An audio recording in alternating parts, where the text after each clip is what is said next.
ఇది పేద ప్రజల కోసం రూపొందించబడ్డ పథకం అని చాలామంది సంతోషంగా ఉన్నారు. మరి ఒక విషయం ఏంటంటే అధ్యక్ష, 3 విషయాలు. కొంతమందికి ప్రజాపాలనలో దరఖాస్తు చేసుకునేందుకు వాళ్ళకు ఉచిత విద్యుత్తు అప్లికబుల్ కావట్లేదు. అంటే ఎందుకు కావట్లేదు అని అంటే ఆ సైట్ ఓపెన్ లేదని చెప్తా ఉన్నారు. నేను మీ ద్వారా మంత్రి గారికి విజ్ఞప్తి చేస్తూ ఉన్నాను, ఆ సైట్ను 365 రోజులు ఓపెన్ పెడితే 2 విషయాల లోపల ఎవరికైతే రాలేదో అప్పుడే పోయి క్లారిఫై చేసుకొని దాన్ని ఎంటర్ చేసుకోగలుగుతారు.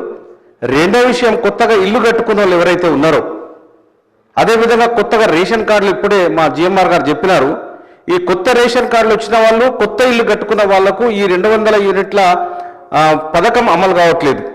మరి ముఖ్యంగా నా యొక్క నియోజకవర్గంలో 3500 ఇందిరమ్మ ఇల్లు ఇచ్చినాం. ఆ ఇందిరమ్మ ఇళ్లకు కరెంట్ కనెక్షన్ కూడా ఇవ్వాలంటే ఇవ్వట్లేదు.